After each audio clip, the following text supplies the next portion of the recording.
அன்றாடம் பழக்கவழக்கங்கள்லேருந்து சில விஷயங்கள் மாற்றிக்கணும்னு நினைக்கிறீங்களா? உதாரணத்துக்கு உங்கள் குழந்தைங்களுடைய மொபைல் ஃபோன் அடிக்ஷன்ஸ்லேருந்து மாற்றணும், இல்லை உங்களோட அடிக்ஷன்ஸான காஃபி டீயை மாற்றணும், இல்லை ஒரு ஜங்க் ஃபுட் சாப்பிட்றது, ஸ்வீட் சாப்பிட்றது, இது எல்லாமே மாற்றணும்னு நினைக்கிறீங்களா? இல்லை புது பழக்கங்கள் கொண்டு வரணும், அதாவது வாக்கிங் போகணும், ஃபிசிக்கல் எக்ஸசைஸ் ஏதாவது பண்ணணும், இந்த மாதிரி புது பழக்கங்கள் உங்களுக்கு கொண்டு வரணும்னு நினைக்கிறீங்களா? அப்போது சில டிப்ஸ் உங்களுக்கு நான் சொல்கிறேன், அதையே கண்டிப்பாக நீங்கள் ட்ரை பண்ணி பார்க்கலாம். புத்தி, மனசு, உடம்பு இந்த மூணுக்கு சம்மந்தப்பட்டதாக பார்த்திங்கன்னா நம்மளுடைய அன்றாடம் பழக்க வழக்கங்கள். நம்ம ஏதாவது புது விஷயம் கொண்டு வரணும்னு நினைச்சாலோ இல்லை ஏதாவது விஷயம் விடணும்னு நினைச்சாலோ இவங்க 3 பேரும் சீராக ஒத்துழைச்சா மட்டும்தான் அதையே கடைபிடிக்க முடியும்.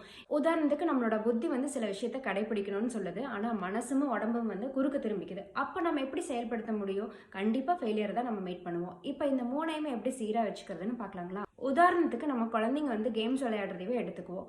அவங்க அந்த கேம்ஸில் ரொம்ப நாளாக விளையாண்டு அதில் அடிக்ட் ஆகிருப்பாங்க. அதையே உடனே மாற்றணும் அப்படிங்கிறதுக்காக மொபைல் ஃபோனை பிடிங்கி வைக்கிறது, இல்லை பாஸ்வேர்ட் சேஞ்ச் பண்ணுறது, டிவி கனெக்ஷன் கட் பண்ணுறது, இல்லை இன்டர்நெட் ஆஃப் பண்ணுறது, இது எல்லாமே அவங்கள கண்டிப்பாக பாதிக்க தான் செய்யும். அவங்க கண்டிப்பாக மாறணுங்கிற ஆசை கண்டிப்பாக வரவே வராது. இதே நம்ம எப்படி மாற்றலான்னு பார்த்தீங்கன்னா, அவங்க ஒரு நாளைக்கு 4 மணி நேரம் ஃபோன் பார்க்குறாங்கன்னு வச்சுக்கோங்க.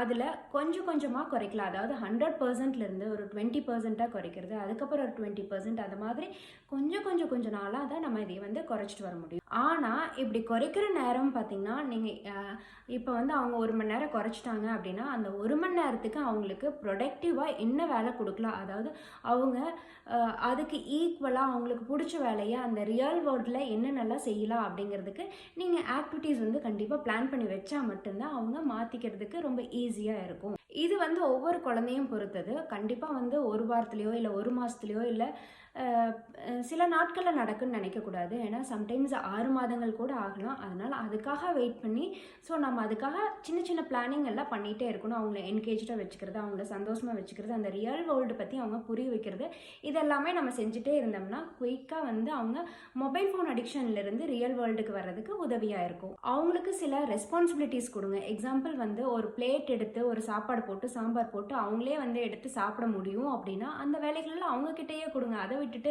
ஒரு பிளேட்டில் சாப்பாடை போட்டு இந்தா சாப்பிடு அப்படின்னு ஊட்டுறதை காட்டிலும் அவங்களுக்கு சில ரெஸ்பான்சிபிலிட்டிஸ் அவங்களே செய்கிற அளவுக்கு நம்ம பழக்கப்படுத்தி விடணும். இதே நம்மளுக்கு அப்ளை பண்ணலாம். எக்ஸாம்பிள் நம்ம ஸ்வீட்டை விடணும்னு நினைக்கிறோம், ஆனால் அது உடனே நான் இனிமேல் ஸ்வீட் சாப்பிடவே போகிறதில்ல அப்படின்னு முடிவெடுக்கிறத காட்டிலும் ஃபஸ்ட்டு ஒரு நாள் ஸ்வீட்டை விடுறது, அடுத்த நாள் சாப்பிட்டுக்கலாம், அப்புறம் மறுபடியும் ஒரு 2 நாளைக்கு ஸ்வீட்டை விடுறது, அந்த மாதிரி நம்ம மெதுவாக அப்படியே கிராஜுவலாக விடுறப்போ நம்மளுக்கு நல்ல ரிசல்ட் கொடுக்கும். நம்ம புத்தி சொல்கிறத கேட்டு நம்ம மனசை கட்டுக்கோப்புக்குள்ளே வச்சுட்டோம்னா நம்மளுடைய புத்தி, மனசு, உடம்பு இந்த 3மே ஒரே சீராக இருக்கும். அதுக்கப்புறம் நம்ம என்ன காரியம் செய்யணும்னு நினைச்சாலும் அதில் கண்டிப்பாக வெற்றி பார்க்கலாம்.